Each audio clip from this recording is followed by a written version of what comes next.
Lindsay here, the Frugal Crafter. Today we're going to paint this mixed media painting of donuts, and this is from a reference photo I took this weekend. Don't those look scrumptious? They were very scrumptious vegan donuts from the Donut Grove, and I was just like, before I eat these, I gotta take a picture. And if you'd like a real-time version of this tutorial, I have a 2-hour long one up in Critique Club right now. You can check that out with the link in the video description. And Critique Club is $5 a month, and it allows you to have access to all the past Critique Club tutorials, which is over 100 of in-depth mixed media tutorials. Plus, you get to upload your work for feedback from me. So check that out if you're curious. Link is in the description. I started off just by sketching on this 12 by 12 canvas with a alcohol marker. I decided to use this because it was bold, it would show up on camera well, and it wouldn't give me any ridges on the vinyl painting. And plus, if it was too bold, I know alcohol markers tend to fade, so I don't have to worry about it being there forever, I guess. And it was just kind of fun. I'm using kind of donut shop colors. I decided to change up the color from my reference photo, which is just a white donut box with my, leopard print tablecloth in the background. I decided to make it teal and magenta. I thought those colors were just really fun and sweet and just reminded me of candy. And I'm going to hang this up in my kitchen, and I have some of those other colors floating around. So I thought it would work really well. Of course, you can do whatever colors you want. The colors are not the important thing. The value is the important thing. So just make sure you get your shading right, and you can use whatever color you want. In fact, the box would be really cute in yellow as well, or purple, because we've got the lemon color on the donut. So on one of the donuts anyway. So yeah, you can definitely switch up your colors in your paintings to suit your preferences. Just keep the values right. And if you've never heard the term before, you don't quite understand it, value is simply how light or how dark something is. So just make sure you have, if you're using yellow, make sure you have darker yellows in areas where you need it darker. And I will often use violet to tint my yellow, to darken my yellow, because it's a complementary color.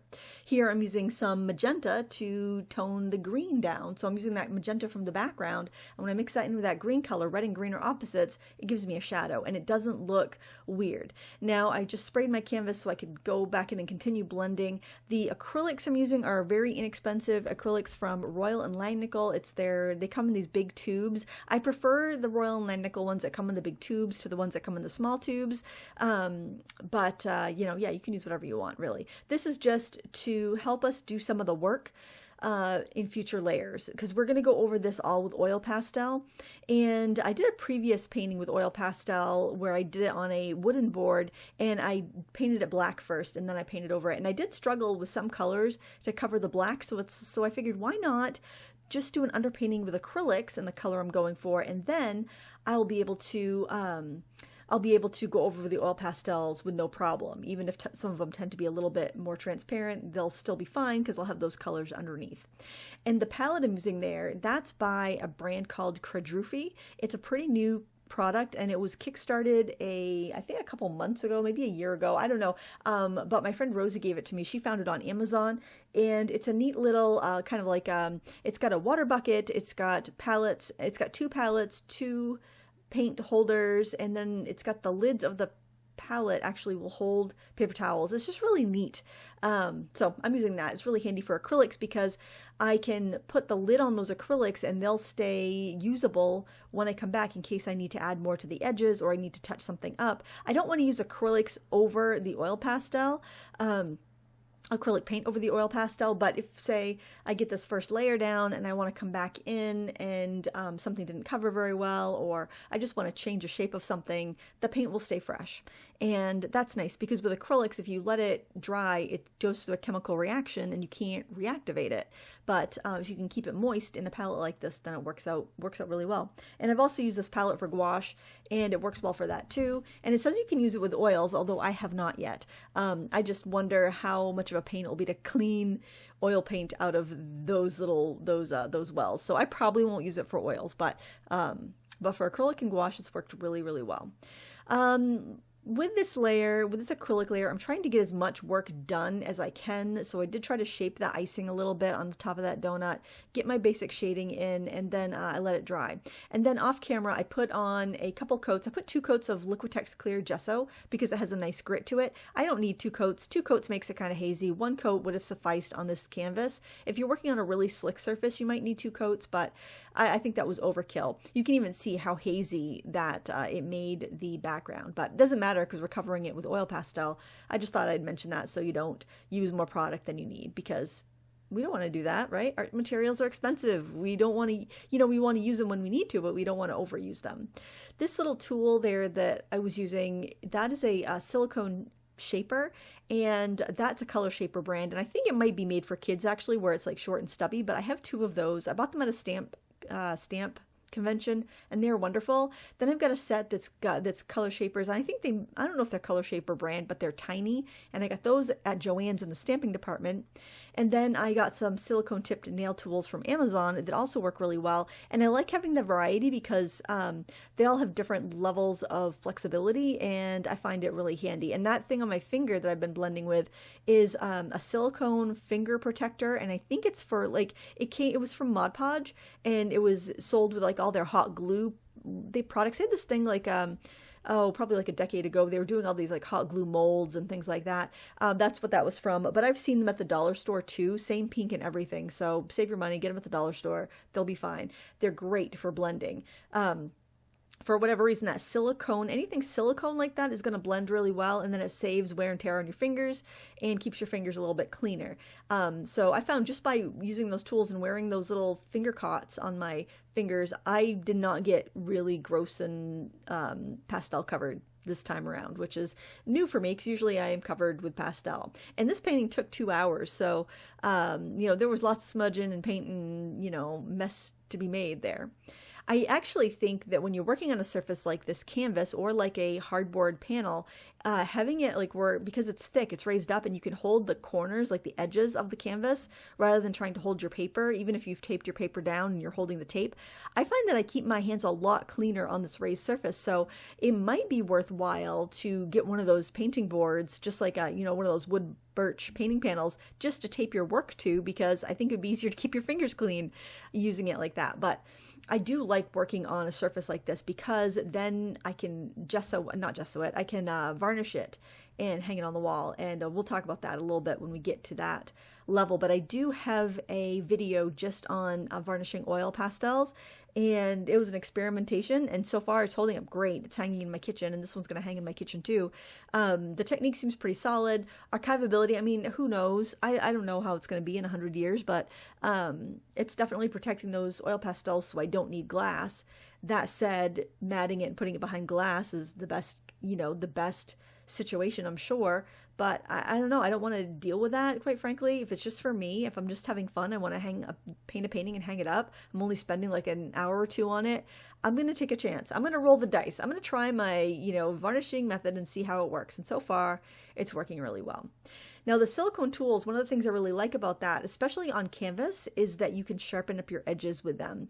Generally, if I'm on paper, I will use a Prismacolor colored pencil to sharpen up my edges, but I noticed that the Prismacolor pencil does not want to stick on this canvas very well. So being able to push that pigment right out to the edge of the donut and smooth it out with that silicone tip tool is awesome. It works so well, and I didn't feel like I needed to use colored pencils. And the colored pencils on this surface, for whatever reason, wanted to scrape up my pastel more than lay down pigment.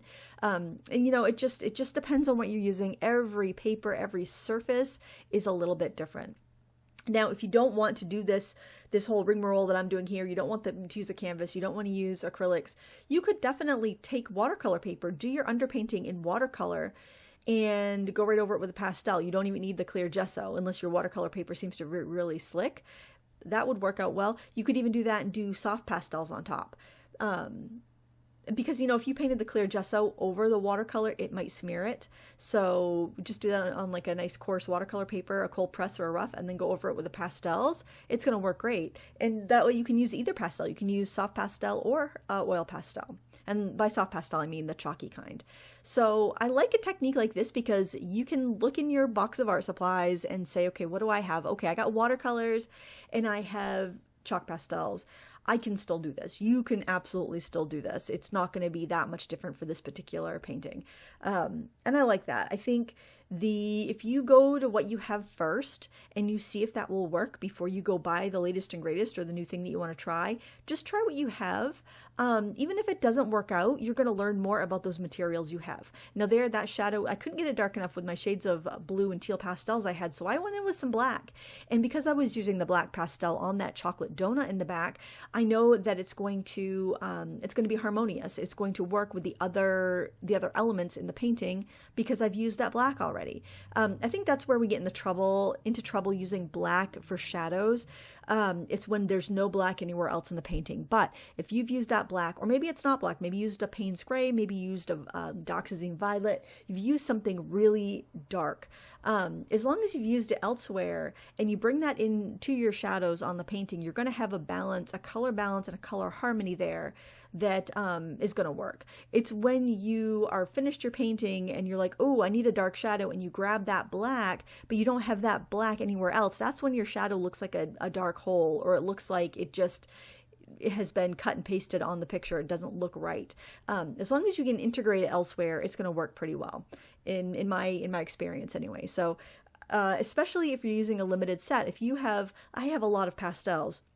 If you have, say, just a box of 24 pastels and you're doing this all with 24, you're going to need to use every color. Maybe not every color in it, but if you need a dark value, you're probably not going to have a really dark teal. You're going to have to take your teal and you're going to have to take your black and overlap them and blend them together. And that's fine. That's fine. I do find that with your dry media, meaning regular colored pencil, not watercolor pencil, you can really get by with less with that, but like a regular colored pencil, a pastel, a alcohol marker, things that aren't super smudgy and blendy, then you do need, it's better to have a nicer variety of colors to work from.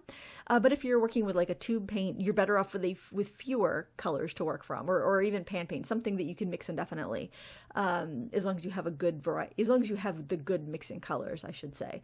But yeah, when you're working with a dry media, it's nice to have those extra colors because sometimes you can overblend and then you lose a lot of vibrancy and vitality in the work when everything's overblended. Now, one thing I ran into trouble with, or I had a little bit of difficulty with, was the lemon curd that's on top of that donut. Because there's not a lot of valued contrast in that lemon and it's right on top of white icing, I really had a hard time making that lemon stand out from the white. And so here I'm going in with a brighter yellow. It's helping a bit, but I'm really not getting that contrast that I need. So I went in with this like muted lavender color. So it's kind of like a grayish purple. And that helped quite a bit to give me that shadow on that lemon curd, to help it, because black would be just way too dark, to help it have a little bit of separation and contrast, but not make it look like it's been cut and pasted on. So there's definitely a lot of, there's a lot of playing around you have to do sometimes to get you where you need to go.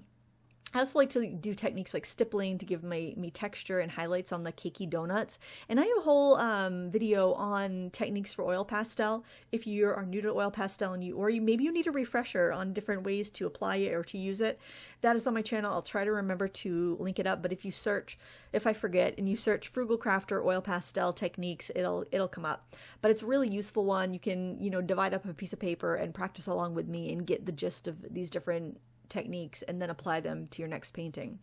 Now for this fritter here, this is, I'm using a combination of like Naples yellow, yellow ochre, and like a burnt sienna or an English red. So you need that kind of like reddish brown. And then I'm just blending it. And it elevated that flat color from the acrylic up to something a little bit more dimensional. Now, there's not a lot of value contrast in this donut either because we have shades of brown basically. The slices of apple are also kind of beige and they've got some brown edges where like there's cinnamon and where maybe it's burnt and cooked, and the glaze is kind of off-white. Nothing is really contrasty here. So again, it was a bit of a challenge to get that pop of detail or to get any real contrast. So I did at the end of the painting kind of feel like maybe I didn't get enough contrast and depth here, and I kind of ran out of ways to detail because I had a lot of oil pastel on there. Even after fixing it, I thought maybe I'd go in and add a little bit more with a pencil, but I just couldn't get it to stick. But overall, I think it's going to be a really nice painting to hang in my kitchen, but it was definitely something I didn't really think about the contrast that much. Now, when I look at the donut that's got the white icing, I do have contrast between the white and the donut itself, but I don't know. I kind of feel like it almost needed like a bigger pop somewhere. Maybe I'll think about it and then end up putting a layer of gesso, and I probably won't, to be honest, because then you'll have so many different layers on there that, yeah, I probably won't. But, you know, it's interesting to look back at the footage where I've already done it and think, how would I do that differently if I had to do it again? Sometimes with the oil pastel, it can feel like you're just repeating a step because something doesn't go quite right. So you add more, add more, add more. Then you end up scraping it away so you can add the right color that you should have put in to begin with. But it's kind of a fun process, though. It's almost like, I feel oil pastel, it's almost like sculpting with clay a little bit, because you are, like, if you go in with a pencil like I am here, sometimes you're putting color down, sometimes you're scraping color away, kind of like you would be with some clay, right? It's almost like when you're working on a pottery wheel and you make something and then you make a mistake and then you squish it down and then you start again. And I feel this media, where it is so squishy, it kind of is like that too. I tried the color pencils. I didn't really get what I wanted, so I went back in with the oil pastel sticks. Now, if you get to a point where you're like, I just can't get any more to stick, you might not need to add fixative. What you might just need to do is walk away, especially if you're in a warm environment. If you can let that the pencil the surface kind of like, I don't want to say dry because it doesn't really dry, but maybe cool down, then the pastels can kind of harden up a little bit. Then you can go and add more on top. That friction of like applying the pastel and rubbing it with a tool or your finger kind of warms it up and makes it really greasy. So if you can just kind of leave it be and come back to it, that often will help. And if you're like in a cold climate, and you're working inside, you can maybe take it out to the garage, set it in the garage a bit, let it cool down, bring it back in, then work on it some more while those pastels have kind of set up a little bit more. Or you can spray it with workable fixative and then give a little bit of a barrier so you can go on top. I didn't do that. I did use some Sennelier fixative at the end before I varnished it, but I don't find that that's a great fixative to work over because it is kind of glossy. You could use like a Krylon workable fixative though if you needed to. Or something that I've used over oil pastel that's worked pretty well is the brush and pencil colored pencil texture fixative, because that's designed to add a texture over an oily surface. So that's handy. And I find that to be a pretty good value for money. The one tip I'll give you on that product is that you'll want to clean the nozzles. It seems to be a water-based material because you can just wash the nozzles out in your sink with hot water. But it does work pretty well for this. And I think it is a water-based material because you wouldn't want a solvent-based over an oil-based product because it could melt it a little bit. It could dissolve your oily layers. I'm getting a lot more texture in that apple fritter where I'm putting the those darker colors in. It just helps to take a break. I think I had taken a break in there and then let things set up. I worked this over a couple of days, and if you have the time to do that, it's not a bad idea. If you could have a couple pieces going so you can kind of rotate them around and let one kind of sit. And for one, it gives your eyes a break from the process, and for the other, it lets the surface set up. Now here, I'm going in with an oil-based paint marker. And that's kind of, I don't, this is probably not the most archival thing in the world, but it is oil-based like the oil pastels. So it should be fine. It should be compatible, but it does dry pretty quickly and it dries a little glossy. But it didn't flake off when I went over it with my varnish, so I think we're good. But I needed some brighter highlights because I just wasn't getting the detail and contrast that I needed, and my pencils were not sticking. So for me, this was going to be the option. The nib on that pastel, on that marker, was getting clogged up with the pastel, so what worked better was just pumping it onto the cap and using my silicone tool to pick up some of the product and then drag it over into my highlight areas. That worked really well, and I was able to get those finer lines that way. So you can get oil-based markers at any craft store, probably even like Walmart. I think Sharpie makes them. This one's an Arteza one. I have a bunch of different colors, but I think I've only really used the white for this purpose. But you know, that might be something worth investing in. Just know that it is shiny, so you will need to, at least the Arteza ones are, so you'll need to do some sort of finish on top of it to make everything the same again. Or I think if you mat it and frame it under glass, you won't notice the shine, but that's something to mention, I think. But it did help me get the detail and the highlight that I needed. And really, you know, at the end of the day, that's what you're going to do. You're going to do what you need to do to get the painting to where you want it to be. And you want to do it in a way that is compatible and isn't going to crack or flake off. And I think that's going to work out just fine for this. Now, I am on a stretched canvas here, so obviously the canvas can flex, but I think everything on here is going to handle to that just fine. We started with acrylics. Acrylics are very flexible, and they dry very quickly and very firmly. And then we went over with the oil pastel, which is also very flexible. It doesn't really dry, but then we're going to encase it in some